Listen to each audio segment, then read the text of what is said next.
Salam, salam outsiders, débrief du week-end, le débrief commence maintenant. Le Real a perdu 1-0 face à Alaves. À un moment donné, au Real Madrid, gérez-vous. Moi, je comprends pas. 70% de possession de balle, 75% de possession de balle, 80% de possession de balle. Que ce soit Alaves, Moscou, etc. Faire tourner le ballon. En ce moment, Lopetegui le fait bien. Les mecs sur le terrain, garder le ballon, il n'y a pas de souci. Si le football, c'était qui a gardé le plus de ballons en termes de temps, en 90 minutes, si c'est sur ça qu'on se basait pour donner un vainqueur, le Real, en ce moment, il serait le premier du championnat. Par contre, le foot, c'est pas ça, c'est mettre des buts. Et qui mettait des buts, c'est Cristiano Ronaldo. Le seul mec que je peux attaquer en ce moment, c'est pas Lopetegui, ou Lopotegui, ou Loletegui, ou Lalategui, ou Lolotegui, comme vous l'appelez vous tous. Il a rien fait. Mais il a rien fait, le mec. Oui, le mec, il a jamais rien gagné dans sa vie. Ça, on est d'accord. Le mec, c'est un novice dans son, en termes de coaching. Ça, il faut le donner. C'est pas parce qu'il a coaché l'Espagne que ça veut dire que le gars, réellement, il a de l'expérience. Non, il n'en a pas, Lopetegui.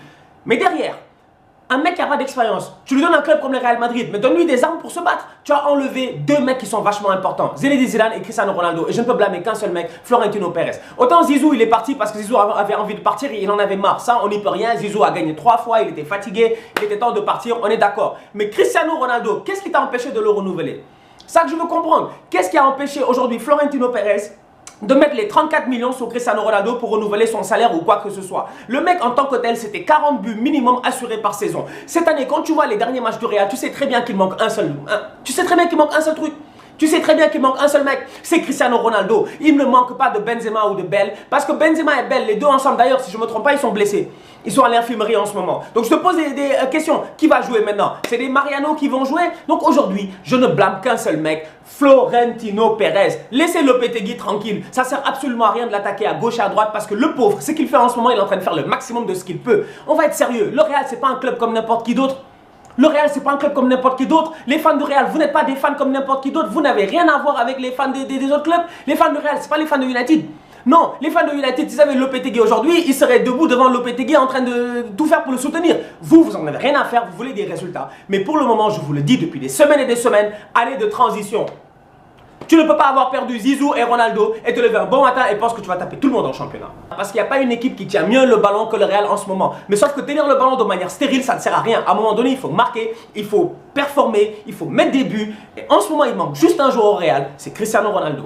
Donc Florentino Pérez, gère-toi, c'est à toi que je parle. C'est pas normal. Réveille-toi, aide ton coach, aide-le à aller mieux. Parce qu'aujourd'hui, c'est pathétique. De l'autre côté, au Barça, c'est la même chose. On va être sérieux en ce moment. Mais attendez, moi je pense qu'on est dans une phase de transition en fait. Et les gens ne s'en rendent pas compte. Ronaldo et Messi, ils sont vieux.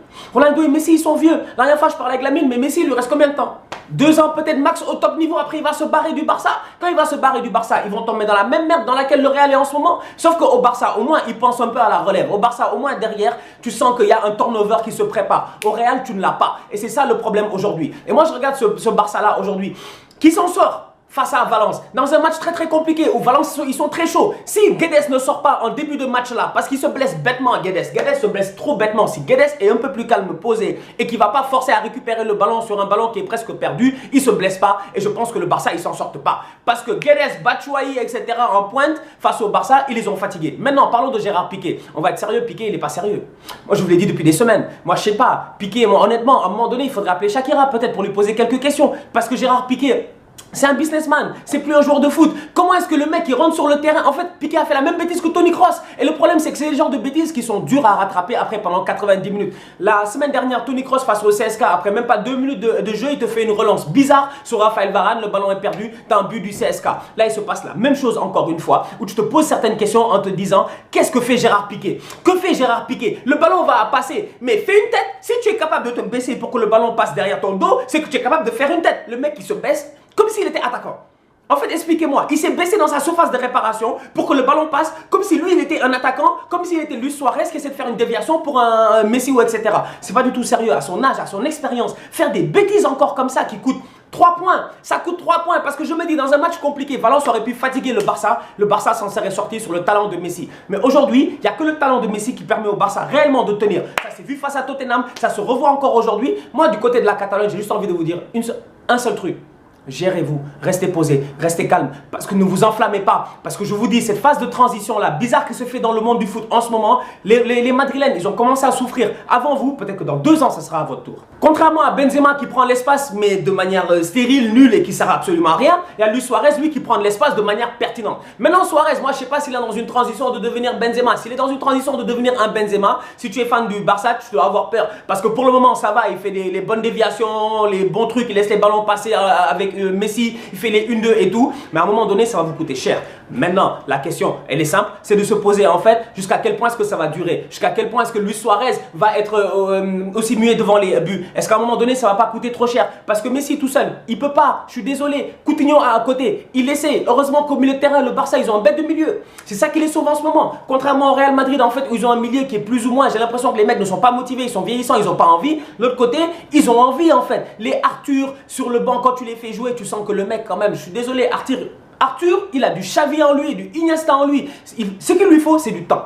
Donnez-lui du temps. Donnez-lui le temps d'évoluer calmement, de comprendre son jeu, de rentrer dans l'ADN Barça et tout. Mais Arthur, c'est du lourd. À côté, t'as Vidal. Mec, tu veux quoi de plus? Dans les matchs compliqués en Ligue des Champions, en championnat, tu mets Vidal, le mec, il va boss around. En fait, tu te rends compte qu'il y a eu un jeu de chaises musicales qui s'est fait cet été et ça se voit un peu partout. Le Real a perdu Cristiano Ronaldo, il ne marque plus de buts, ils ont un sérieux problème. Le Bayern a perdu Arturo Vidal au milieu de terrain, ils ont un sérieux problème en ce moment. D'ailleurs, ça me permet de parler du Bayern. On va être sérieux. Robert Kovac, le Bayern, ça va plus. 3 matchs, ils gagnent plus. Les mecs qui se font taper à domicile 3-0 par Mönchengladbach et par Alassane Plea qui était à Nice quand même. Mais si c'est mon petit Alassane qui est venu taper, c'est quand même énorme. Quand tu vois le premier but qui te met Plea, c'est parfait. Derrière, Mönchengladbach, c'est pas une petite équipe. C'est pas une petite équipe. Il y en a qui ne regardent pas la Bundesliga. Je suis d'accord, mais à Mönchengladbach quand même, tu as un facteur assez important. C'est le petit frère de Hazard, Thorgan Hazard. Et Thorgan Hazard, ballon au pied, il est aussi bon que son frère. Son seul problème en fait, c'est qu'il n'a pas l'aura que son frère a. Mais Thorgan Hazard, c'est pas un tocard. En pointe à Lars Stindl aussi, qui est un bête de neuf allemand qui sait marquer des buts. Le Bayern qui perd 3-0 face à Mönchengladbach, c'est tout à fait normal. Maintenant, Kovac, faut qu'il se gère. Parce que je me dis, il faut pas appeler Henknes. Je vous l'ai dit la semaine passée. C'est pas possible. Au niveau du Munich, tu peux pas à chaque année, à chaque fois que tu es dans la merde, rappeler le même mec qui a 80 ans, qui a gagné une Ligue des Champions en 1990 pour venir te sauver. Je vous l'ai dit, c'est pas normal, le gars il est à la retraite. Maintenant, Kovac, il faut lui donner du temps. Parce que ce qu'avait Henknes l'année passée, Kovac ne l'a pas. Henknes l'année passée, il est venu en plein milieu de saison, il est resté sur un dispositif de base. Javi Martinez était devant la défense centrale durant toute la saison. Parce qu'il savait que sous les Boateng, sous les Martinez, c'était pas suffisant vu que tu as Kimmich et Alaba qui passent leur temps à monter. Il fallait un vrai 6, une vraie sentinelle. C'était Javi Martinez. Cette année, Kovac, il joue sans sentinelle. Sans sentinelle. Comme s'il était convaincu qu'il allait dominer tout le championnat allemand. Alors que le championnat allemand, on va être sérieux, la Bundesliga, quand tu vas jouer à Leverkusen, à Hoffenheim, à à Gladbach ou à Schalke, c'est pas des petits matchs. Et aujourd'hui, tu t'en rends compte parce que le mec au milieu de terrain, il se fait bouffer. La preuve, dans son match face à Gladbach, à la mi-temps, il fait ses changements. Parce que moi, je ne comprends pas ce délire-là de vouloir jouer au milieu de terrain. Goretzka, Thiago Alcantara, Thomas Müller. Qui défend? Qui défend? Thiago Alcantara, moi je l'aime bien. Mais le mec, on sait très bien qu'offensivement, il peut apporter quelque chose. Belle relance, belle capacité de passe et tout. Mais en termes de défense, c'est pas forcément un très grand défenseur. Thomas Müller, il nous pose problème, il nous emmerde tous depuis 2 ans. Moi, je suis le plus grand fan de Thomas Müller qui puisse exister. Je vous le dis à chaque fois. S'il y a un joueur moderne, à part Thierry Henry, bien entendu. Si tu me dis t'es fan de qui, je te dirais Müller. Parce que le mec, c'est le joueur complet. Mais Müller, il est tellement complet qu'il te pose problème quand t'écoutes. Tu sais pas où le faire jouer. Tu sais pas où le faire jouer. Si tu le mets en pointe, ça pose problème à Lewandowski. Si tu le mets sur le côté, tu te prives d'un Robben, d'un Ribéry, d'un Gnabry, etc. Si tu le mets au milieu de terrain, le mec, il fait aucun taf défensif. Il passe son temps à monter. Donc, à côté de lui, tu as Goretzka. Tu penses que Goretzka, il défend? Goretzka ne défend pas si tu as vu les matchs de Schalke l'année passée. Donc, du coup, ce milieu du Bayern-là souffre. Ce milieu du Bayern-là n'a pas assez de hargne, n'a pas assez d'envie, n'a pas assez de solidité défensive. Ça se voit en championnat. Ils enchaînent les mauvaises prestations. Qu'est-ce qui va se passer avec Kovac? Je ne sais pas, mais je peux vous dire une chose, c'est que Rummenigge, il n'aime pas ça. Pendant ce temps-là, en Italie, tranquille, la Juve, comme d'hab, 2-0, relax, Udinese, sans stress. Cristiano Ronaldo, il a encore marqué. Maintenant, le truc, en fait, je vous l'ai déjà dit, tu peux pas avoir perdu Cristiano Ronaldo, être un fan du Real et espérer gagner des matchs, ça marchera pas. De l'autre côté, eux, au niveau de la Juve, ils ont aucun stress offensif parce qu'ils savent que le mec, il va en planter encore une fois aujourd'hui. Ce week-end, il t'a planté une patate extraordinaire, elle part, elle rentre, c'est simple. Derrière, il y a João Cancelo, je vous en parle depuis le début de la saison. Je vous dis, moi, ce petit-là, il a un truc que je ne sais pas. Il a un je ne sais quoi que je ne sais pas. Il est énorme, Joao Cancelo. Encore une fois, il te fait un bête de match. Mais non, cette Juve-là, 8 victoires, 8 matchs, 8 victoires, c'est trop facile pour eux en ce moment en championnat. Ils sont partis comme le PSG, en fait. La Juve et le PSG, c'est la même chose. Ils vont dominer leur championnat. Ça m'étonnerait que quelqu'un puisse les battre. De l'autre côté, le PSG, eux aussi, en parlant de PSG, ça me permet de passer vite fait à eux. Et ils ont tapé Lyon 5-0. On va être sérieux là. Mbappé, 4 buts en 13 minutes. Deschamps, il disait ce matin en conférence de presse qu'on a une chance de se rendre compte que Mbappé il soit français, mais c'est une chance extraordinaire que vous avez les Français. Vous êtes sérieux vous? En fait, quand tu y penses, regarde aujourd'hui sur l'échiquier mondial, Neymar il a quitté le Barça avec toute sa crise, c'est Keda pas, je m'en vais au PSG parce que je veux devenir la star, la prochaine grande star après Messi et Ronaldo. Je suis désolé, aujourd'hui après Messi et Ronaldo, moi derrière sincèrement, je mets Mbappé, Hazard et d'autres joueurs avant de mettre Neymar. Ça change rien en fait, le fait que Neymar il a planté un triplé en Ligue des Champions, qu'il est venu encore te faire un bon match aussi hier quand même, parce qu'il y en a qui vont se dire ouais Stan il aime pas Neymar. J'ai rien contre Neymar, j'ai absolument rien contre Neymar, j'ai absolument rien contre le Paris Saint-Germain. Mon seul problème en fait, il est simple, c'est que les supporters du PSG, dans leur conception des choses, ils sont convaincus que Neymar c'est le meilleur joueur au monde. Et moi je vous dis aujourd'hui, Neymar aurait pu être le meilleur joueur au monde si Neymar en face de lui il avait des vraies oppositions. Ce week-end le Barça quand il joue Valence, c'est pas facile. Ce week-end quand le Real il joue Alaves, c'est pas facile. Mais quand le PSG il joue Lyon, je dis bien il joue Lyon. Lyon, si derrière le PSG, Lyon et Monaco ne sont pas les deux plus grands clubs français les plus en forme de ces dernières années après Marseille, il faut se poser certaines questions. Et même malgré ça, à 10 contre 10, il leur plante 5 buts. C'est incroyable. En parlant de 5 buts, Arsenal, on a gagné 5-1. Je vous ai dit, je ne parle plus d'Arsenal. J'en ai marre de parler d'Arsenal. Les gars, le chat, ça va trop vite. La langue et tout, ça va trop vite. Arsenal est en train de gérer, mais vous vous rendez compte, 9 matchs, 0 défaite. S'il vous plaît. C'est pas, moi, personnellement, de mon vécu, j'ai jamais vécu ça. Même sous Arsène Wenger, j'ai jamais vu Arsenal enchaîner 9 matchs, toutes compétitions confondues, sans défaite. J'ai vu Arsenal enchaîner 9 matchs en victoire sans défaite. Mais sauf que d'habitude, on se fait taper en Cup ou en Carabao Cup ou en UEFA, etc. Mais là, en ce moment, sous Emery, ça va super bien. Et la rotation de Emery, elle est parfaite. Emery, ça lui a pris 2 matchs. Vous vouliez quoi? Vous vouliez quoi? Premier match de championnat, on nous a foutu Chelsea. Deuxième match de championnat, on nous a foutu City. Back to back, on était obligé de perdre. C'était évident. Tu peux pas jouer contre le champion en titre et le champion d'il y a 2 ans et espérer gagner en sachant pertinemment que tu avais un coach qui était là depuis 20 ans et qui venait de partir. Phase de transition, je vous en parle souvent. Souvent, je vous le dis. Et c'est ça le problème avec les fans du Real, c'est qu'ils ne comprennent pas cela. Phase de transition. Si Emery était au Real et qu'il avait perdu les 2 premiers matchs, c'est sûr et certain, ça aurait déjà été la crise. Arsenal, c'était pas la crise. On a compris, on a pris le temps de lui donner le temps. En ce moment, il fait un travail sensationnel. Même Chaka, ce tocard-là réussit à faire de grands matchs. C'est extraordinaire. Cette semaine, j'ai regardé la presse italienne et la presse italienne, en fait, eux-mêmes, ils ont capté. Sarri, il fait tellement un jeu de malade que finalement, il y a un mot dans le dictionnaire pour définir le jeu de Sarri. Dans le dictionnaire italien, El Sarrismo ou le Sarrismo ou je sais pas comment ils disent en italien. Truc de ouf. Sarrismo, ça veut dire quoi? Ça veut dire être capable de faire un jeu offensif, tranchant et rapide. Et c'est ça que Sarri fait en ce moment. Et c'est ça que n'arrivent pas à faire en ce moment d'autres équipes. On va être sérieux. Le Chelsea sous Sarri là, il est parfait. Eden Hazard a une liberté offensive qui est sensationnelle. Le mec, il fait ce qu'il veut, il marque à chaque week-end, c'est le meilleur buteur du championnat. Hazard, moi j'ai fini avec lui, je l'ai dit en ce moment, le meilleur joueur du championnat d'Angleterre, le meilleur joueur de tout le Royaume-Uni, c'est Eden Hazard. Maintenant, à côté, tu te poses certaines questions, tu te dis, mais regardez l'évolution de Kanté. Je sais pas si vous la voyez. Kanté d'il y a 3 ans à Leicester, il faisait que défendre. C'était un mec, il faisait que défendre. Il n'y avait rien d'autre. Kanté, c'était tacle, tacle, tacle. Aujourd'hui, Kanté, il a un jeu tellement fin, un jeu tellement et purifié en fait. Kanté, quand il a le ballon, ça fait plaisir. Ce que Kanté est capable de faire avec un ballon aujourd'hui, il n'y a pas de grands milieux de terrain qui sont capables de le faire. Et tu vois l'évolution avec lui. Parce que le gars, défensivement, tu sais que c'est quelque chose qu'il a déjà acquis. Il y a 100% de capacité défensive en lui. Mais offensivement, il est en train de montrer graduellement. Derrière, tu as Jorginho qui ne rate pas 2 passes. Tu as Jorginho qui enchaîne plus de 100, facilement une centaine de passes par match. Quand même, vous voulez quoi de plus? Et la troisième chose que j'ai envie de dire, c'est la rotation de Sarri. C'est ça que Klopp n'a pas compris. Sarri est venu avant le match. On lui a dit, pourquoi est-ce que Kovacic ne joue pas? Il a dit, Kovacic, ça fait 4 matchs d'affilée qu'il joue. Faut qu'il se repose parce que j'ai besoin de lui. Il a mis qui? Ross Barkley. Mais Ross Barkley, il te fait un bête de match parce que Ross Barkley, depuis le début de la saison, il est en confiance. Son coach le met en confiance. Klopp est incapable de faire ça. On va être sérieux. Il savait très bien qu'il avait un calendrier extrêmement difficile, Jürgen Klopp. Vous êtes d'accord ou pas? Ça, sur ce point-là, on est tout à fait d'accord. Mais après, quand tu vois la manière qu'il a géré, mais c'est pathétique. James Milner, il fait 10 minutes sur le terrain, il fait une passe et il a une blessure musculaire. Naby Keita face à Naples, le mec, tu le fais pas jouer les deux matchs d'avant en championnat, tu le balances face à Naples dans un match compliqué, il te fait 30 minutes sur le terrain, il a une blessure musculaire. Pourquoi? Parce que ta rotation n'est pas bonne, parce que tu as des mecs sur le banc qui ne jouent pas, parce que Fabinho doit rentrer dans cette rotation-là. Et s'il continue comme ça, les Wijnaldum et tout, à un moment donné, ils vont pas atteindre le Boxing Day. ils vont pas atteindre le Boxing Day. Offensivement, c'est la même chose. Mohamed Salah, il doit toucher le banc. Mohamed Salah, je suis d'accord, c'est Mohamed Salah, c'est le pharaon, etc.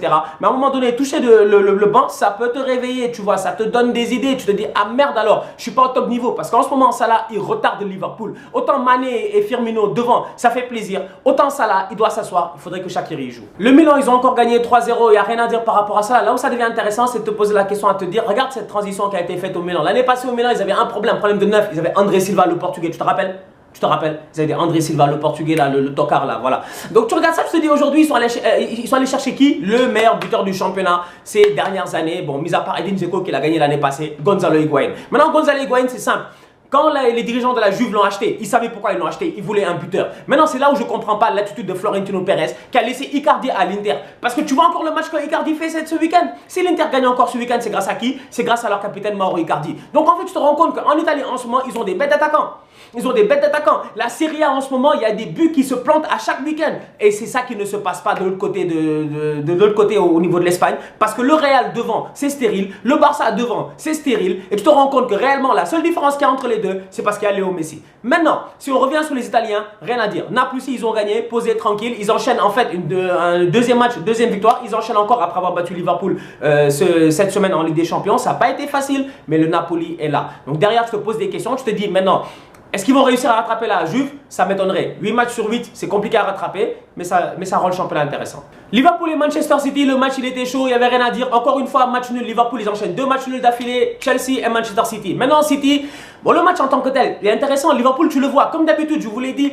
Liverpool, ils sont capables pendant 20 minutes de mettre une intensité que tu ne comprends pas. Et ça, c'est vu. Dans les 20 premières minutes, tu vois encore l'intensité que Liverpool a mise. C'est la même qu'ils avaient mise l'année passée en Ligue des Champions. Mais après, ça tombe. Après, ça se calme. À un moment donné, tu arrives vers la 25e minute et tout a changé. City est en contrôle de balle. Tu vois qu'entre la 25e et la 35e minute, 75% de possession de balle pour Manchester City. Les attaques arrivent à gauche, à droite. Maintenant, moi là où j'ai un problème, il est simple. Le match, il était intéressant. Ça a fini match nul. On est tous d'accord sur ce point-là. Je ne pense pas qu'il y ait forcément une équipe qui méritait de gagner. Ça, c'est mon humble avis. Riyad Mahrez, son penalty, s'il l'avait marqué, ok, ça aurait été différent. Mais moi, je ne comprends pas. Mahrez a raté 4 de ses 6 derniers pénaux. En fait, comment est-ce que Pep, il accepte que Mahrez, il frappe son péno? Mahrez, il vient d'arriver à City. Mahrez, c'est pas un leader de l'équipe. Oui, je suis d'accord que c'est vrai que s'il avait marqué, l'histoire aurait été différente, on serait pas là en train de parler. Mais Jesus, il voulait frapper. Jesus avait l'air convaincu. Il y a un penalty gate, il y a un problème de péno en fait. Le problème qu'il y avait entre Cavani et Neymar, c'est le même problème qu'il y a eu à City ce week-end. Parce que tu le vois, Pep, à la fin du match, il prend Jesus pendant près de 45 secondes, voire 1 minute ou 2, en train de lui parler, de le remotiver, de lui dire c'est pas grave, etc. Nanana. C'est pas du tout normal. Parce que je me dis, Mahrez, déjà quand il pose le ballon, il n'a pas l'air en confiance. Quand il pose le ballon, il n'a pas l'air en confiance. Tu vas jouer face à Liverpool, une équipe qui n'a pas encore encaissé de but chez elle. Alisson n'a pas encore pris de but chez lui. Le stade, il est chaud bouillant. Les mecs qui t'ont chanté You will never walk alone pendant tout le match. Tu penses réellement qu'Alisson, il allait être seul? Non, il ne l'était pas. Il avait tout le cop de Liverpool derrière lui. Mahrez est venu, il a foutu le ballon en l'air. Derrière, c'est 3 points perdus qui sont importants. Sincèrement, on va être sérieux. C'est 2 points perdus qui sont extrêmement importants parce que la première ligue en ce moment, elle n'a jamais été aussi serrée que cela. On va en trêve internationale et tu as les 3 premiers qui sont à la tête de la première ligue à 20 points. Et qui est 4e, devinez? Arsenal. Et on finit le débrief tranquillement du côté de Manchester United. Écoutez, j'ai rien à dire. J'ai pas grand chose à dire sur United. Les fans de United, ça fait des semaines et des semaines que je vous traumatise. Moi, j'ai juste une chose à dire. Si vous ne savez pas ce que j'avais dit il y a 2 ans, allez écouter le débrief de l'Europa League d'il y a 2 ans. La finale de l'Europa League que vous avez gagnée face à l'Ajax. J'avais fait un débrief le lendemain de cette finale-là. Je m'étais fait dézinguer par tous les fans de United. J'avais dit que Mourinho n'ira nulle part avec cette équipe-là parce que Mourinho ne propose absolument rien. Mourinho a gagné face à Benitez. Un match qui est quand même assez étonnant où tu te poses des questions. Vous ne vous posez pas la même question. C'est pas tactiquement qu'il a gagné le match. Il y en a qui vont me dire ouais, tactiquement il a gagné le match parce qu'en deuxième mi-temps, blablabla, Mata est rentré et tout. J'en ai rien à faire que Mata soit rentré en deuxième mi-temps. Parce que les mecs, on va être sérieux. L'année passée face à Manchester City, il s'est passé la même chose. City mène au score, en deuxième mi-temps les gars reviennent, ils ont un sursaut d'orgueil personnel. Et c'est ça qui se passe à Manchester United. Le coach n'est plus capable d'insuffler quelque chose à ses joueurs. C'est quand les joueurs sont menés au score, humiliés, qu'ils sortent des vestiaires avec une envie de malade. Cette semaine, ça s'est vu. Il faut une belle remontada. 3-2 pour Manchester United, c'est bien pour eux. Ça ne change en rien au fait que Mourinho doit partir. Sincèrement, ça c'est le... Je sais pas moi, c'est... Comme on dit, c'est le tip of the iceberg, tu vois, il n'y a que ça que tu vois en fait. Mais en dessous, c'est du n'importe quoi, c'est un bordel total. Et quand je vois ces mancuniers là en ce moment, je me dis, ok, là vous êtes content, vous avez battu Newcastle 3-2. Newcastle en passant, c'est une des pires équipes du championnat depuis le début du championnat parce qu'ils font un début de championnat catastrophique. Ils ont quand même réussi à vous planter 2 buts avec des moutons et des je sais pas quoi. Quand je vois encore que Ashley Young il joue au foot, je me dis, ok, Ashley Young, Valencia, ça peut dépanner de temps en temps. Mais Ashley Young s'est fait bouffer sur les 2 buts. Tu prends un but sur une touche. En fait, à United, il y a des choses, il y a des petits détails qui ne sont pas normaux. Mais étant donné que le score final cache tout ça, peut-être que vous êtes content. Mais sincèrement, j'aurais été à votre place, je ne serais pas heureux. J'aurais voulu que Mourinho parte. On se capte cette semaine pour un débrief trêve international. Ça va être intéressant. Il y a des matchs de qualification de Coupe d'Afrique, le Sénégal, le Cameroun, etc. La Côte d'Ivoire, on joue tous. De l'autre côté, en France-Allemagne, si je ne me trompe pas, la semaine prochaine, il sera aussi débriefé. D'ici là, on continue à liker, on continue à partager. Merci beaucoup pour votre soutien. Merci pour les messages. Merci pour absolument tout. Merci pour les t-shirts.